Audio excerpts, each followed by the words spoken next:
నమస్కారం Zee TV news కి స్వాగతం ముందుగా ముఖ్యాంశాలు విశాఖ జిల్లా అధికారులతో సమీక్ష సమావేశం నిర్వహించిన హోంమంత్రి అనిత ప్రకృతి వైపరీత్యాల పట్ల అధికారులు అప్రమత్తంగా ఉండాలని సూచన స్టీల్ ప్రైవేటీకరణకు వ్యతిరేకంగా నిరసన చేపట్టిన స్టీల్ ప్లాంట్ పోరాట సమితి వామపక్షాలు అనుమతి లేదంటూ ఎక్కడికక్కడ అరెస్టు చేసి పోలీస్ స్టేషన్కు తరలించిన పోలీసులు కేజీహెచ్లో 5వ రోజు కొనసాగిన కాంట్రాక్ట్ నర్సుల నిరసనలు ఏఎన్ఎంలను స్టాఫ్ నర్సులుగా పోస్టింగ్ ఇస్తూ నిర్వహిస్తున్న కౌన్సిలింగ్ రద్దు చేయాలని డిమాండ్ విశాఖ సిపి ఆదేశాలతో మరొక భారీ రికవరీ సాధించిన నగర పోలీసులు రికవరీ సొత్తు మొబైల్ ఫోన్స్ వివరాలు తెలియజేసిన సిపి శంకబ్రత బాగ్చి 88వ వార్డు కోట నరవలో స్థానిక అధికారులతో పర్యటించిన ఎమ్మెల్యే పంచకల రమేష్ బాబు భారీ వర్షాల కారణంగా ఏర్పడిన సమస్యలు సత్వరమే పరిష్కరించాలని సూచన ప్రకృతి వైపరీత్యాల పట్ల అప్రమత్తంగా ఉండాలని తక్షణ రక్షణ సహాయక చర్యలు బాధ్యతగా వ్యవహరించాలని జిల్లా కలెక్టర్లు ఎస్పీలు అధికారులని రాష్ట్ర హోంశాఖ మంత్రి వంగలపూడి అనిత ఆదేశించారు వైపరీత్యాల సమయంలో ఎటువంటి ప్రాణ ఆస్తి నష్టం వాటిల్లకుండా ముందస్తు చర్యలు చేపట్టాలని పేర్కొన్నారు ఇటీవల కురిసిన భారీ వర్షాల వలన జరిగిన నష్టాలపై తీసుకున్న సహాయక చర్యలపై విశాఖ శ్రీకాకుళం విజయనగరం అనకాపల్లి అల్లూరి మన్యం జిల్లాల కలెక్టర్లు ఎస్పీలతో Visakhapatnam collectorate video conference hall నుంచి వీడియో కాన్ఫరెన్స్ ద్వారా మంగళవారం ఉదయం ఆమె సమీక్షించారు ఈ సందర్భంగా హోంమంత్రి మాట్లాడారు గత 15 రోజుల్లో రాష్ట్రంలో 2 తుఫాన్లు వచ్చాయని ఈ నెల 8, 9వ తేదీలో భారీ వర్షాలు కురిశాయని తెలిపారు భారీ వర్షాలు ప్రకృతి వైపరీత్యాల సమయంలో ప్రతి ఒక్కరు అప్రమత్తంగా ఉండాలని విజయవాడలో తీసుకున్న సహాయక రక్షణ చర్యలు మాదిరిగానే చర్యలు చేపట్టాలని అధికారులకు సూచించారు ఇందుకు జిల్లా కలెక్టర్లు పూర్తి బాధ్యత వహించాలని పేర్కొన్నారు వర్షాకాలంలో జిల్లా కలెక్టర్లు నీటి పారుదల శాఖ అధికారులతో జిల్లాలోని జలాశయాల స్థితిగతులపై సమీక్షించాలని తెలిపారు బాబు నాయుడు గారు ఇమీడియట్గా రంగంలోకి దిగి సుమారుగా 10 రోజుల నుంచి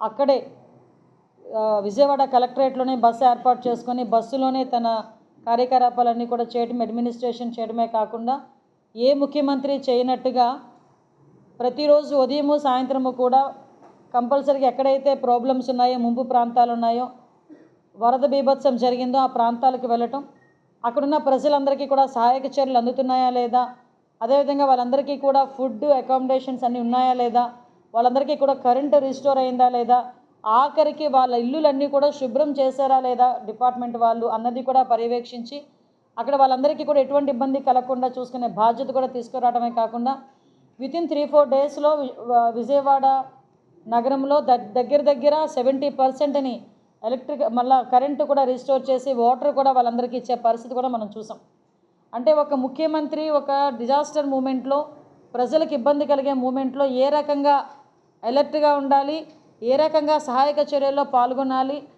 ఏ రకంగా మేనేజ్మెంట్ చేయాలి అన్న విషయం మీద ప్రపంచం మొత్తంలో ఏ రాజకీయ నాయకుడైనా చంద్రబాబు నాయుడు గారిని చూసి నేర్చుకోవచ్చు అనేటట్టుగా ఆయన క్రైసిస్ మేనేజ్మెంట్ చేయడం అన్నది మనం అందరం కూడా చూసాం ఇదే ఫస్ట్ కాదు ఇంతకుముందు మన హుద్హుద్ జరిగినప్పుడు కానీ తిత్లీ జరిగినప్పుడు కానీ అదేవిధంగా ప్రతిపక్ష నాయకుడిగా ఉండేటప్పుడు కూడా రాష్ట్రంలో ఎక్కడైనా వరదలు జరిగినా బీభత్సం ఏదైనా వచ్చినా నేషనల్ కెలాబిలిటీస్ ఏదైనా వచ్చినా తెలుగుదేశం పార్టీ కార్యకర్తలని కూడా అలర్ట్ చేసి సహాయక చర్యల్లో పాల్గొనేటట్టుగా చేసిన పరిస్థితి కూడా మనందరికీ కూడా తెలుసు ఇటువంటి పరిస్థితుల్లో మొన్న సంభవించిన వరద ఏదైతే ఉందో ఆ టైంలో మనకి విపరీతంగా మన 31st ఫస్ట్ ఆ టైంలో సెకండ్ ఆ టైంలోని విజయవాడకు వచ్చిన వరద ముంపు ప్రాంతాలన్నిటికీ కూడా ఆయన చూసి ఇమీడియట్గా అక్కడే కూడా బస్సు ఏర్పాటు చేసుకొని ప్రతి ఒక్క వార్డుకి కూడా ఒక సీనియర్ ఐఏఎస్ ఆఫీసర్ని ఏర్పాటు చేసి ఒక్కొక్క మంత్రిని అలాట్ చేసి ఒక్కొక్క ఎమ్మెల్యేని కూడా వాళ్ళకి ఇక్కడ పెట్టి ప్రతి ఒక్కటి కూడా రీస్టోర్ చేసి సహాయక చర్యల్లో భాగంగా అగ్గిపెట్టి లైటరు కొవ్వొత్తులు కూడా పంపిణీ చేశారంటే ఒకసారి మనం కూడా ఆలోచన చేసుకోవాలి అదేవిధంగా ఫ్లడ్ అంతా వెళ్ళిపోయిన తర్వాత కూడా ఇల్లులు శుభ్రం చేసుకోవడానికి వాళ్ళ దగ్గర వాటర్ ఉంటుందో ఉండదో అని ఆ వాటర్ని కూడా మనకి ఫైర్ ఇంజన్స్ ద్వారా ఇల్లులను కూడా శుభ్రం చేయించి రోడ్లను శుభ్రం చేశారు వాటర్ ఎక్కువగా ఉన్న చోట ఫుడ్ సప్లైకి కూడా డ్రోన్స్ని కూడా ఉపయోగించుకున్నాం హెలికాప్టర్స్ని ఉపయోగించుకున్నాం సెంట్రల్ గవర్నమెంట్ సపోర్ట్ని తీసుకున్నాం సెంట్రల్ గవర్నమెంట్ టీంని తెప్పించుకున్నాం బుడమేరు బ్రీచ్ని కూడా ఇమీడియట్గా అది రీస్టోర్ చేయడానికి నిమ్మల రామానాయుడు గారు అక్కడే కూర్చొని మన ఇండియన్ ఆర్మీ వాళ్ళు కూడా వచ్చి ఇమీడియట్గా బ్రీచెస్ అన్నీ కూడా క్లోజ్ చేయడం కూడా మనకు జరిగింది అంటే ఎందుకు మళ్ళీ ఇవన్నీ మాకు తెలిసిన విషయాలే కదా మేడం మళ్ళీ ఎందుకు చెప్తున్నారంటే కంపల్సరీగా ఒక నాయకుడు అన్న వ్యక్తి ఏ విధంగా పని చేయాలి పని చేస్తున్నారని చెప్పడానికి మీకు మళ్ళీ ఇంకొకసారి గుర్తు చేస్తున్నాం అదేవిధంగా వాళ్ళకి ఫుడ్, అదేవిధంగా బ్రెడ్, బిస్కెట్లు అన్నీ కూడా సప్లై చేశాం. ఇవన్నీ చేయటం ఒక ఎత్తు అయితే, ఒక ప్రతిపక్ష నాయకుడు హోదా లేనప్పటికీ ఒక ప్రతిపక్ష పార్టీకి నాయకుడిగా ఉన్న జగన్మోహన్ రెడ్డి ఏదో 2 సార్లు ఒక 10 నిమిషాలు బయటకు వచ్చి గవర్నమెంట్ మీద బురద జల్లి వెళ్ళిపోయిన పరిస్థితి గమనించాం. ఇవన్నీ ఒక ఎత్తు అయితే, నేను అక్కడ ప్రత్యక్ష సాక్షిని, విజయవాడలో నేను ఉన్నాను. డే ఫస్ట్ నుంచి కూడా నేను ఉన్నాను విజయవాడలో. సుమారుగా ప్రకాశం బ్యారేజ్కి దగ్గర 11.4 లక్షల క్యూసెక్ వాటర్ వచ్చింది. దాని కెపాసిటీ ఆ రోజు 11.9 క్యూసెక్స్, ల్యాక్ క్యూసెక్స్ మనకి కెపాసిటీ కూడా, ప్రకాశం బ్యారేజ్ కెపాసిటీ కూడా. అప్పటికే 11.4 లక్షల క్యూసెక్స్ వాటర్ ఆల్రెడీ ఇన్ఫ్లో వచ్చింది. అటువంటి సమయంలోనే దాన్ని ఎలాగ మనం ఎదుర్కోవాలని చెప్పి మేమందరం కూడా, ఇరిగేషన్ డిపార్ట్మెంట్, అన్ని డిపార్ట్మెంట్ వాళ్ళు అనకూడదు కానీ దేవుడి మీద భారం వేసి మేమందరం కూడా వెయిట్ చేస్తున్నాం. ఎక్కడ కూడా అలాంటి ఆపద జరగకూడదు అని ప్రతి ఒక్కరం కూడా వెయిట్ చేస్తున్నాం. పక్కన జరిగిన డిజాస్టర్కి రిలీఫింగ్ ఒక పక్క నుంచి ఇవ్వటం, ఒక పక్క నుంచి ఇవన్నీ కూడా చాలా షెడ్యూల్స్లో ఉంటే, ఆదుకోవలసిన చేయి కూడా ఈరోజు డిస్ట్రాయ్ చేయడానికి రెడీ అయిందంటే వాళ్ళని దేశద్రోహులు అనాలా వద్దా మీరే నిర్ణయించుకోవాలి. ఎందుకు ఈ మాట చెప్తున్నానంటే, ప్రకాశం బ్యారేజ్ దగ్గర 1957లో ప్రకాశం బ్యారేజ్ నిర్మించారు. ప్రకాశం బ్యారేజ్లోని ఎప్పుడైతే ప్రకాశం బ్యారేజ్ నిర్మాణం జరిగిందో ఆ ప్రాంతంలోని అన్ని రూపురేఖలన్నీ కూడా మారిపోయినాయి. దగ్గర 20 లక్షల ఎకరాలకి సాగునీరు అందుతుంది, కొన్ని లక్షలాది మందికి తాగునీరు అందుతుంది. స్టీల్ ప్లాంట్ ఉద్యమంపై కూటమి ప్రభుత్వం ఆంక్షలు విధించింది. ప్రైవేటీకరణకు వ్యతిరేకంగా రాష్ట్ర వ్యాప్త నిరసనకి కార్మికులు పిలుపునివ్వగా పోలీసులు భారీగా మోహరించారు. పోలీసులు అనుమతి తీసుకున్న తర్వాత ధర్నా చేపట్టాలంటూ ఆదేశించింది. అయినా సరే తాము నిరసనకు దిగటంతో పోలీసులు అరెస్టు చేశారు. ఈ సందర్భంగా వామపక్ష నాయకులు మాట్లాడారు. కేంద్ర రాష్ట్ర ప్రభుత్వాలను దుయ్యబట్టారు. ఎందరో ప్రాణత్యాగాలతో ఏర్పడిన స్టీల్ ప్లాంట్ ని ప్రైవేటీకరణ చేస్తే ఊరుకునేది లేదని, ఇటువంటి అరెస్టులు లెక్క చేసే ప్రసక్తి లేదని తెలిపారు.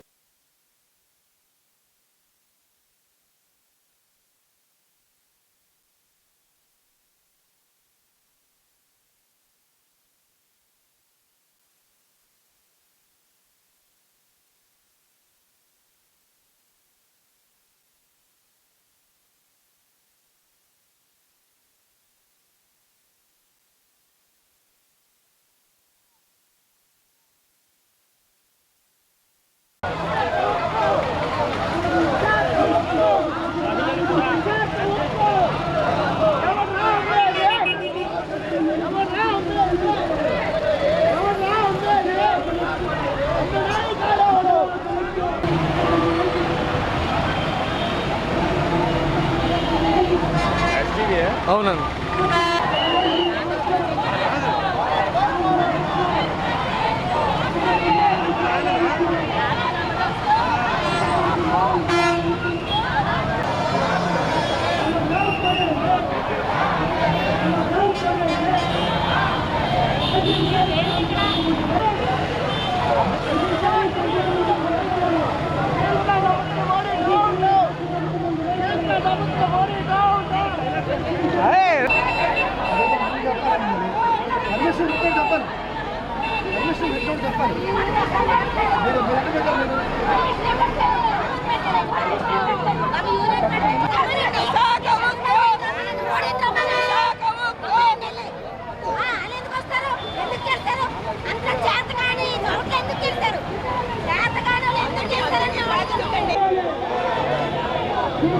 ముప్పై 32 మంది బలిదానంతో 3,200 మంది రైతులు 32,000 ఎకరాల భూముల్ని త్యాగం చేస్తే ఈరోజు కేంద్ర ప్రభుత్వం దుర్మార్గంగా దాన్ని స్టీల్ ప్లాంట్ పర్యవేక్షణ చేయడం అన్నది దుర్మార్గమైనటువంటిది. గతంలో స్టీల్ ప్లాంట్ సాధన కోసం సిపిఎం, సిపిఐఎం ఎమ్మెల్యేలు 57 మంది, అలాగే 7 ఎంపీలు రాజీనామా చేయడం ద్వారా, త్యాగాలు చేయడం ద్వారా స్టీల్ ప్లాంట్ సాధించుకోవడం జరిగింది. ఇప్పుడు మళ్ళా దీన్ని నిలబెట్టుకోవాలంటే ఇప్పుడు ఉన్నటువంటి 25 ఎంపీలు అలాగే 175 మంది ఎమ్మెల్యేలు రాజీనామాలు చేస్తేనే నిలబెట్టుకోవడం అవుతుంది. లేదు మీరు రాజీనామా చేయరు అని అంటే మోడీ గారితో మాట్లాడండి, మేము ఎన్డీలో ఉంటే మేము కాపాడుతాము, మాకు ఓట్లు వేయండి అని చెప్పి అధికారాలకు వచ్చిన కూటమి ప్రభుత్వం ఈ రోజున ఏమీ మాట్లాడకుండా కేవలం నేను స్టీల్ ప్లాంట్ ఓట్లతోటే రాష్ట్రంలో అత్యధిక మెజార్టీ వచ్చిందని చెప్పుకున్నటువంటి పల్లా శ్రీనివాసరావు ఈరోజు ఏమీ మాట్లాడుతున్నారు. కాబట్టి ఏంటంటే ఒకటి మనం నిలబెట్టుకోవాలంటే ఒకటే గుజరాతీ కార్పొరేట్ తాలూకు ఉత్పత్తులు ఏవైతే ఉన్నాయో అమూల్ ఉత్పత్తులు కానీ రిలయన్స్ పెట్రోల్ కానీ ఇవన్నీ కూడా ఎలక్ట్రానిక్స్ కానీ అన్ని కూడా బహిష్కరిస్తే అప్పుడు వాళ్ళు దిగొస్తారని చెప్పి నిలబెట్టుకోవాలని చెప్పి కోరుతున్నాను. ఈ నెల 11న ఏఎన్ఎంలకు స్టాఫ్ నర్సుగా పోస్టింగ్ ఇస్తూ నిర్వహించే కౌన్సిలింగ్ ని నిలిపివేయాలని, లేని పక్షంలో తమ నిరసనని ఉధృతం చేస్తామని నర్సుల struggle committee state coordinator G Koteswararao హెచ్చరించారు. రాష్ట్రంలోని వివిధ ఆసుపత్రుల్లో పనిచేసిన కాంట్రాక్ట్ నర్సుల్ని రెగ్యులర్ చేయాలని గడిచిన 5 రోజులుగా నిరసన తెలియజేస్తున్నారు. ఇందులో భాగంగా కేజీహెచ్ క్లాక్ టవర్ వద్ద కాంట్రాక్ట్ నర్సులు మంగళవారం 5వ రోజు కూడా నిరసన తెలిపారు. ఈ సందర్భంగా ఆయన మాట్లాడారు. ఇప్పటివరకు విధులకు ఆటంకం కలిగించకుండా శాంతియుతంగా అతి తక్కువ మందితో నిరసన వ్యక్తం చేస్తున్నామని అన్నారు. ముఖ్యమంత్రి చంద్రబాబు నాయుడుపై, అతని కార్యదక్షతపై తమకు నమ్మకం ఉందని, ఖచ్చితంగా కాంట్రాక్ట్ నర్సుల్ని స్టాఫ్ నర్సులుగా రెగ్యులర్ చేస్తామని భావిస్తున్నట్లు తెలిపారు. ఒకవేళ ప్రభుత్వం సానుకూలంగా స్పందించకపోతే రాష్ట్ర వ్యాప్తంగా ఉద్యమిస్తామని తెలిపారు.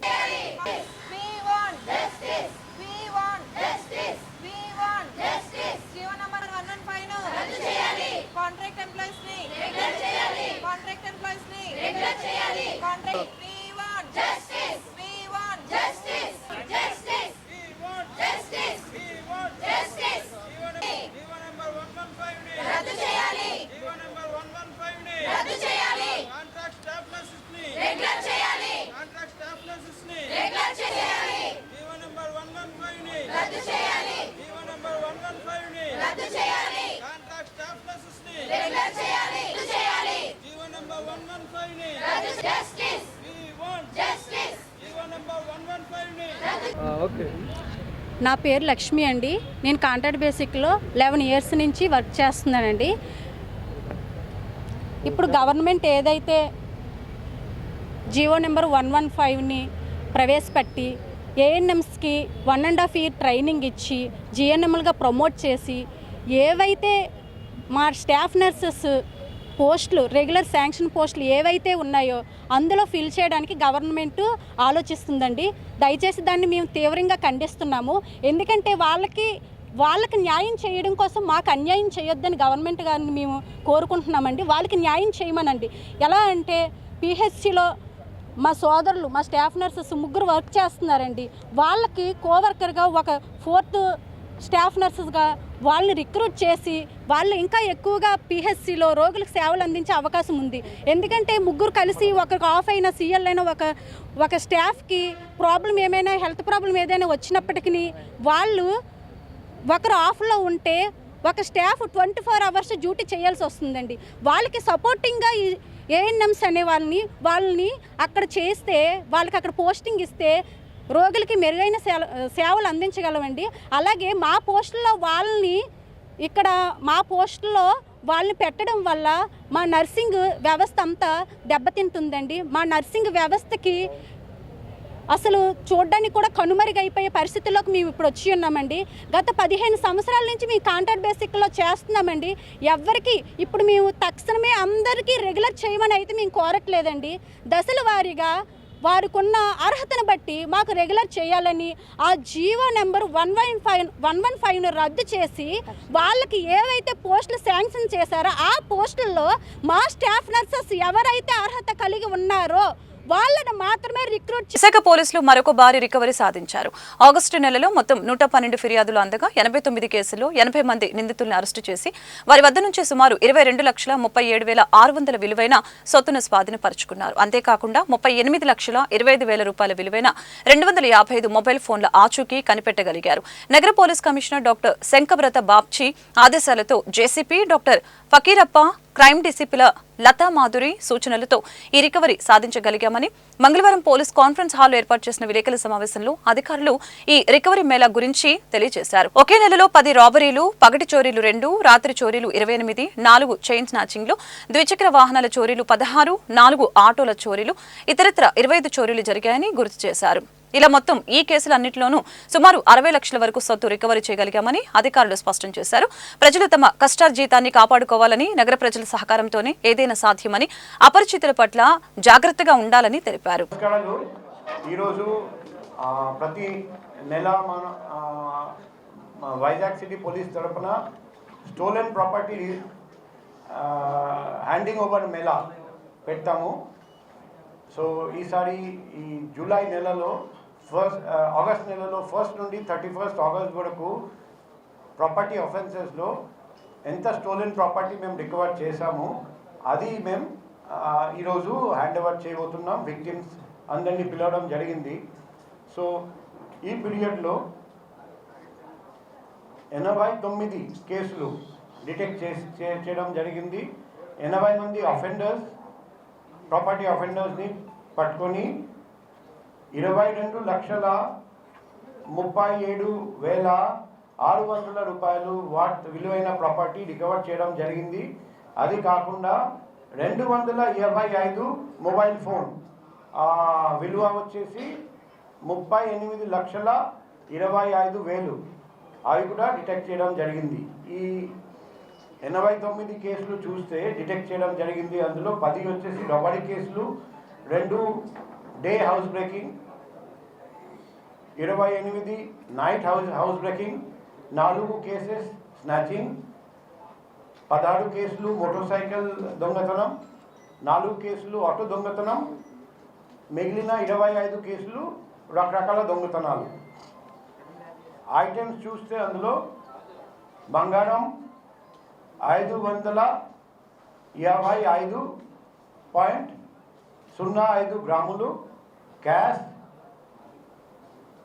46,800 రూపాయలు, 17 మోటార్ సైకిల్స్, 4 ఆటోలు, 267 మొబైల్ ఫోన్స్, 5 చీరలు, iron centring pipes, copper electric cable వాడ్, 450 కేజీలు. సో ఈ అంతా కలిపి 60,62,100 రూపాయలు విలువైన సామానులు. సో మనం లాస్ట్ మంత్ చూస్తే మొత్తం ప్రాపర్టీ ఎంత రికవర్ అయిందంటే 47,63,690. అంటే లాస్ట్ మంత్ కంటే ఈ మంత్ దాదాపు 50% ఎక్స్ట్రా మేము రికవర్ చేసాము. 17 లాస్ట్ మంత్ 72 కేసులు డిటెక్ట్ చేస్తే ఈ మంత్ కాబట్టి అది లాస్ట్ మంత్ కంటే మన పర్ఫార్మెన్స్ 50% బెటర్. మా లక్ష్యం వచ్చేసి ప్రతి నెల బెటర్ పర్ఫార్మెన్స్ చేయాలి. ఈ మంచి పర్ఫార్మెన్స్ చేసినందుకు నేను కొత్త DCP crimes Latha Madhuri madam గారికి, తర్వాత all ACP crimes, all inspector crimes, all crime sub inspectors, crime వింగ్లో పనిచేస్తున్న CCS inspectors, sub inspectors and crime wing and సిసిఎస్లో పనిచేస్తున్న ఆల్ ఆఫీసర్స్ అండ్ మెన్కి అభినందనాలు తెలియజేస్తున్నా. పెందుర్తి నియోజకవర్గం జీవీఎంసీ 88వ వార్డు నరవ, కోట నరవ కాలనీ ప్రాంతాల్లో అధికారులతో కలిసి స్థానిక శాసనసభ్యులు పంచకల రమేష్ బాబు పర్యటించారు. భారీ వర్షాల కారణంగా మేఘాద్రిగడ్డ రిజర్వాయర్, కాలువకోట, నరవ, గవర, జగ్గయ్యపాలెం ప్రాంతాల మీదుగా ప్రవహించడంతో ఆయా కాలువల్లో పూడికలు తీయకపోవడం వలన నివాస ప్రాంతాల్లోకి నీరు చొరబడడం జరిగిందని ఎమ్మెల్యే మీడియాకు వివరించడం జరిగింది. వెంటనే పూడికలను వెలికితీసి ముంపుకు అడ్డుకట్ట వేయాలని ఆయన అధికారులకు ఆదేశాలను జారీ చేశారు. మరుగున పడిన కల్వర్టుల నిర్మాణ పనులు, పాడైన రోడ్డు పునరుద్ధరణ పనుల్ని త్వరితగతిన పూర్తి చేయాలని అధికారులకి సూచించారు. ఆయనతో పాటుగా GVMC zone 8 commissioner Haimavathi, zone 6 commissioner Sanyasi Naidu, GVMC 88వ ward corporator Molli Mutyalu, revenue అధికారులు తదితరులు పాల్గొన్నారు.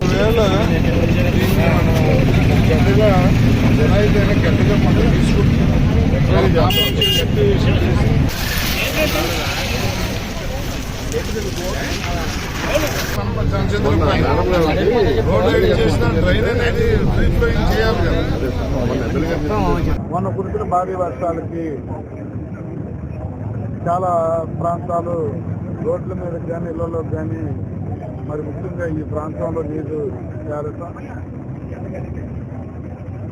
ఒక 4 అడుగులు 3 అడుగులు రోడ్డు మీద నీరు ప్రవహించడం అనేది ఎందుకు జరిగింది అని చెప్పి మొన్న నేను ఊళ్ళో లేను, మొన్న మా ఎమ్మెల్యే గణబాబు గారు విజిట్ చేశారు. ఈరోజు అసలు ఎందుకు అలా జరుగుతుందని చూస్తే ఫ్రీ ఫ్లోయింగ్ డ్రైనేజీ లేకపోవటం కానీ కొంత కలవత్తు జరాయితీ అని అందరూ చెప్తున్నప్పటికీ కూడా నాకు ప్రతి వారికి నాకున్న లిటిల్ అవగాహన ఏంటి అంటే ఎక్కడా కూడా కలవత్తు పక్కన ఫ్రీ ఫ్లోయింగ్ ఉండటం కోసం జరాయితీ ఉండదు. జరాయితీ ఆ పక్కన ఈ పక్కన ఉండొచ్చు కానీ మొత్తం జరాయితీ అని నేనైతే అనుకోవట్లేదు. ఒకవేళ జరాయితీ అయినా కొంతవరకు మేఘాద్రి గేటకి కానీ కొంతవరకు ఇది ఎయిర్పోర్ట్ వైపు రైల్వే ట్రాక్ పక్కకు కానీ ట్రైన్ అనేది ఏర్పాటు చేసుకోవాలంటే జరాయితీ అయినా మంచి ప్యాకేజ్ ఇచ్చి ల్యాండ్ ఎక్విజిషన్ చేస్తాం. అధికారులు కూడా అదే చెప్తా ఉన్నాం. గణబాబు గారు నేను కూడా మాట్లాడుకున్నాం. ఎందుకంటే భవిష్యత్తులో ఇప్పుడు మనం నిలబడిన రోడ్డు పక్కన ఇల్లు హైట్లో కట్టుకోవటం అనేది మరీ లో లేయింగ్ ఏరియా అయిపోయింది రోడ్డు. రేపు అయిపోయే రోడ్డుని ఒక 3 అడుగులు హైట్ పెంచి రోడ్డు వేయాలన్న ఒక ఆలోచన చేశాం. రోడ్డు హైట్ పెంచుకోవాలా, డ్రైనేజీ వ్యవస్థ ఆధునీకరణ చేసుకోవాలా, జరాయితీ ఉంటే ఎక్విజిషన్ చేయాలా, ఇవన్నీ కూడా అధికారులతో జీఎంసీ కమిషనర్తో నేను గణబాబు గారు కూర్చుని మళ్ళీ ఎప్పుడైనా భారీ వర్షాలు వచ్చినప్పుడు ఈ ప్రాంతం ముంపుకు గురవకుండా తగు చర్యలు తీసుకుంటామని కూడా ఈ ప్రాంత వాసులకు హామీ ఇస్తా ఉన్నాం. కాకపోతే అందరూ సహకరించాలి.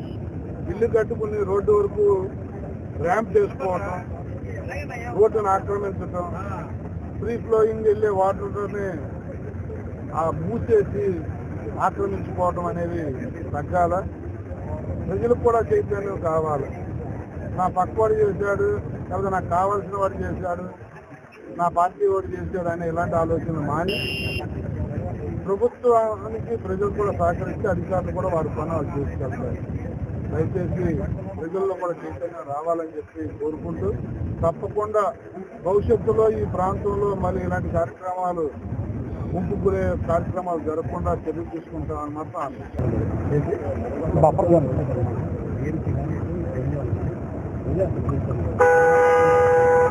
లేదండి. కొంత అధికారులు కూడా ఒత్తిడి, ఎవరొకరు అధికార పార్టీలో ఇన్ఫ్లుయెన్స్ చేయటం ఏదో ఇలాంటివి జరుగుతూ ఉన్నాయి. నేనైతే మా అధికారులకు గణబాబు నేనైతే మాట్లాడుతా ఉన్నా, ఎట్టి పరిస్థితుల్లో ఒకరిద్దరు స్వార్థపరుల వల్ల వ్యవస్థ పాడవకూడదు, ప్రజలందరూ సఫర్ అవ్వకూడదు అనేది మేము అదే మూటంగా ముందుకు పోతా ఉన్నాం. తప్పకుండా వారం రోజుల్లోనే, ఎందుకంటే కమిషనర్ గారు మీరందరూ విజయవాడ విధుల్లో ఉన్నారు, ఆయన రాగానే ఒక రివ్యూ పెట్టిన నేను గణబాబు గారు మాట్లాడుకున్నాను. ఒక వారం రోజుల్లో రివ్యూ పెట్టిన పక్కా ప్లాన్తో ఆధునీకరణ చేసే కార్యక్రమం మీద చర్యలు ఉంటాయి. జరాయితీ తీసుకోవాల్సిన దగ్గర కూడా నిర్మోహటంగా వాళ్ళకి మంచి ప్యాకేజ్ జరాయితీ ప్లాన్ కూడా తీసుకుంటాం. అందుకే మా అధికారులకు ఆదేశాలు ఇచ్చాం. ఏదైతే మేము డ్రైన్ తవ్వాలనుకుంటున్నామో ఆ ప్రాంతంలో ఈ మధ్యన ఏమైనా ఇల్లు కట్టే ఆలోచన ఎవరన్నా విరమించుకోండి. ఎందుకంటే ఇల్లు కట్టిన తప్ప మూలగొట్టలేం కాబట్టి ఆ డ్రైనేజీ అస్తవంకర్లు తిరగకుండా స్ట్రైట్ గా రావాలి అంటే ప్రజలు కూడా మనకు సహకరించమని చెప్పి కోరుతాం. స్టీల్ ప్లాంట్ రక్షణ కోసం ప్లాంట్ కి సొంత గనులు కేటాయించాలని, RINL ను సైల్లో విలీనం చేయాలని, స్టీల్ ప్లాంట్ ప్రైవేటీకరణ చర్యలు వెంటనే ఆపాలని కోరుతూ ఈ రోజు రాష్ట్ర వ్యాప్తంగా అఖిలపక్ష కార్మిక ప్రజా సంఘాలు ఇచ్చిన పిలుపు మేరకు రాష్ట్ర వ్యాప్తంగా అన్ని జిల్లాల్లోనూ నిరసన కార్యక్రమం, ప్రదర్శనలు, రాస్తారోకోలు జరిగి అందులో భాగంగా పెందుర్తిలో విశాఖ ఉక్కు ఆంధ్రుల హక్కు అని అనేక త్యాగాలతో పోరాడి సాధించుకున్న స్టీల్ ప్లాంట్ ని నరేంద్ర మోదీ ప్రభుత్వం కార్పొరేట్ కంపెనీలకి కట్టబెట్టాలని ప్రయత్నిస్తుందని నిరసనకారులు ధ్వజమెత్తారు. దీనికి వ్యతిరేకంగా గత 1300 రోజుల నుంచి విశాఖతో పాటు రాష్ట్ర వ్యాప్తంగా కార్మికులు, ప్రజలు పెద్ద ఎత్తున పోరాడుతున్నప్పటికీ కేంద్రంలో కదలికలు రాకపోవడం చోద్యంగా ఉందని తెలిపారు. ఎన్నికల సందర్భంగా చంద్రబాబు నాయుడు, పవన్ కళ్యాణ్లు మాట్లాడుతూ తాము అధికారంలోకి వస్తే స్టీల్ ప్లాంట్ ను ప్రైవేటీకరణ కాకుండా అడ్డుకుంటామని, విశాఖ నడిబొడ్డులో మాట ఇచ్చి ఇప్పుడు చప్పుడు కాకుండా ఉండటం సబబు కాదని తెలిపారు. ఈ రోజు రాష్ట్ర వ్యాప్తంగా స్టీల్ ప్లాంట్ రక్షించాలని చెప్పేసి మొత్తం అఖిలపక్ష కార్మిక సంఘాలు, విద్యార్థి, యువజన, మహిళా సంఘాలు అన్ని కలిపి పిలుపునివ్వడం జరిగింది. ఒక పక్కనేమి కూటమి ఈరోజు టీడీపీ, జనసేన, బీజేపీ కూటమి అధికారంలోకి వచ్చిన తర్వాత స్టీల్ ప్లాంట్ మేము ప్రైవేట్ పరం చెయ్యం, కేంద్ర స్టీల్ మినిస్టర్ ఇక్కడికి వచ్చి మేము ఆల్రెడీ 45 రోజుల్లో ఈరోజు ప్రైవేట్ పరం చెయ్యం, ప్రభుత్వ రంగంలోనే కొనసాగిస్తామని చెప్పేసి ఈరోజు ప్రకటన చేశారు విశాఖపట్నం వచ్చి. కానీ ఈరోజు పరిస్థితి చూస్తే స్టీల్ ప్లాంట్ నడడానికి ఈరోజు ఏదైతే డిపార్ట్మెంట్ ఉన్నాయో ఈరోజు బ్యాక్-ఓవన్ కానీ బిఎఫ్సి కానీ వీటన్నిటిని కనీసం 1 కేజీ కోళ్ళు లేకుండా ఈరోజు మూతపడతా ఉన్నాయి. ఇప్పటికే ఆల్రెడీ స్టీల్ ప్లాంట్ తనకు కావాల్సిన కరెంటుని ఉత్పత్తి చేసుకునేది, తర్వాత ప్రభుత్వానికి అమ్మేది కరెంట్ని. ఇప్పుడు పరిస్థితి ఏంటంటే ఈరోజు నెలకి 93 కోట్ల రూపాయలు పెట్టి కరెంటుని కొనుక్కోవాల్సిన పరిస్థితి వస్తుంది. ఎందుకు అంటే ఇప్పటికే ఆల్రెడీ థర్మల్ కోల్ ప్లాంట్ ఉంది, దానికి కావాల్సిన బొగ్గునివ్వట్లేదు.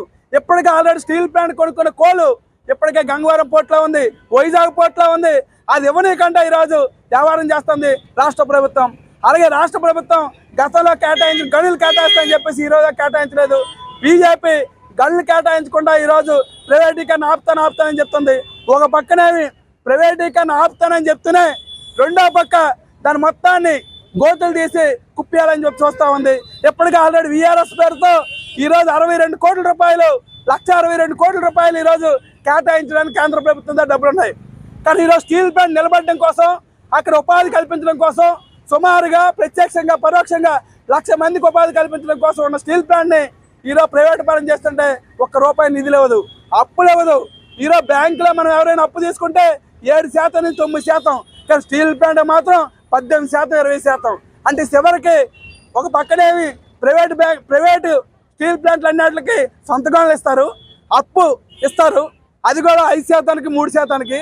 మరి స్టీల్ ప్లాంట్ మాత్రం 18% ఈరోజు అప్పిస్తారంట.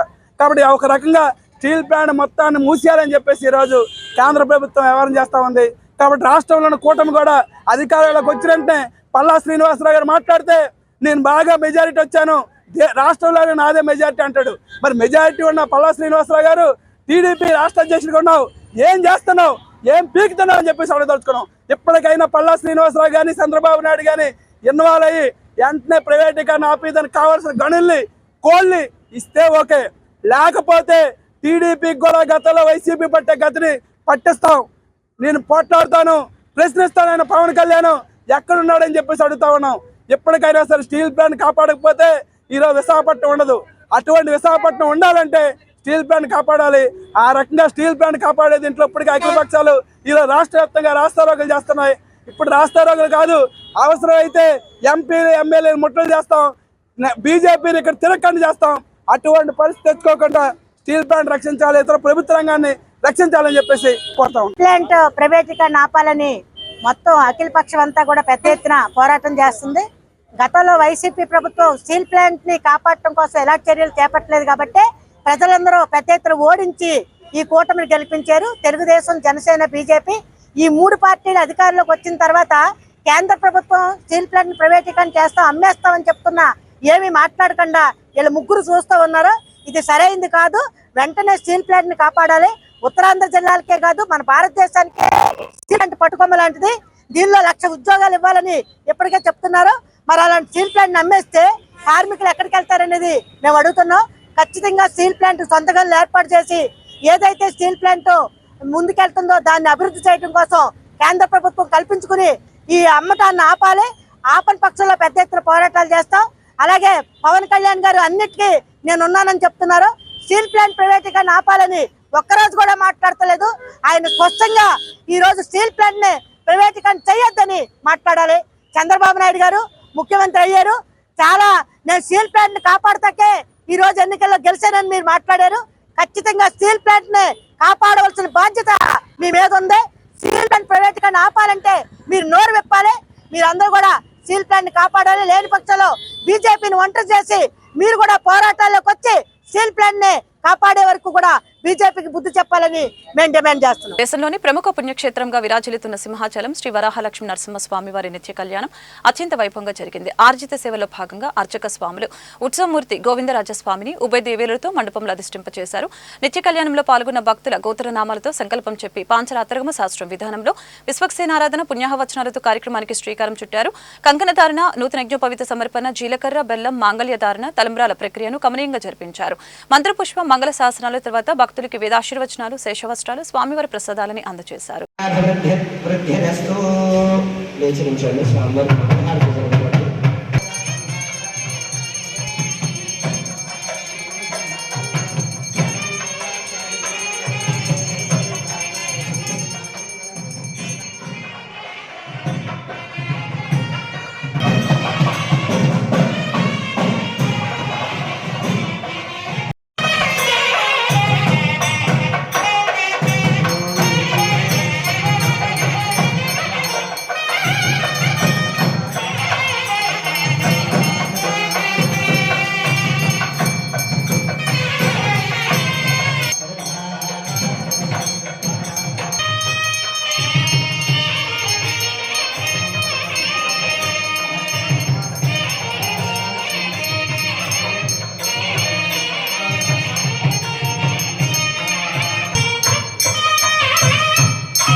కళ్యాణ మహోత్సవం ఎంత ఈనాడు సకల భక్తులు ఉంటారు.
వార్తలు ముగించే ముందు ముఖ్యాంశాలు మరొకసారి. విశాఖ జిల్లా అధికారులతో సమీక్ష సమావేశం నిర్వహించిన హోంమంత్రి అనిత. ప్రకృతి వైపరీత్యాల పట్ల అధికారులు అప్రమత్తంగా ఉండాలని సూచన. స్టీల్ ప్రైవేటీకరణకు వ్యతిరేకంగా నిరసన చేపట్టిన స్టీల్ ప్లాంట్ పోరాట సమితి వామపక్షాలు. అనుమతి లేదంటూ ఎక్కడికక్కడ అరెస్టు చేసి పోలీస్ స్టేషన్కు తరలించిన పోలీసులు. కేజీహెచ్లో 5వ రోజు కొనసాగిన కాంట్రాక్ట్ నర్సుల నిరసనలు. ఏఎన్ఎంలను స్టాఫ్ నర్సులుగా పోస్టింగ్ ఇస్తూ నిర్వహిస్తున్న కౌన్సిలింగ్ రద్దు చేయాలని డిమాండ్. విశాఖ సిపి ఆదేశాలతో మరొక భారీ రికవరీ సాధించిన నగర పోలీసులు. రికవరీ సొత్తు మొబైల్ ఫోన్స్ వివరాలు తెలియజేసిన సిపి శంకబ్రత బాగ్చి. 88వ వార్డు కోట నరవలో స్థానిక అధికారులతో పర్యటించిన ఎమ్మెల్యే పంచకల రమేష్ బాబు. భారీ వర్షాల కారణంగా ఏర్పడిన సమస్యలు సత్వరమే పరిష్కరించాలని సూచన. ఈ వార్తలు ఇంతటితో సమాప్తం. మరొక బులెటిన్లో మళ్ళీ కలుద్దాం. నమస్కారం.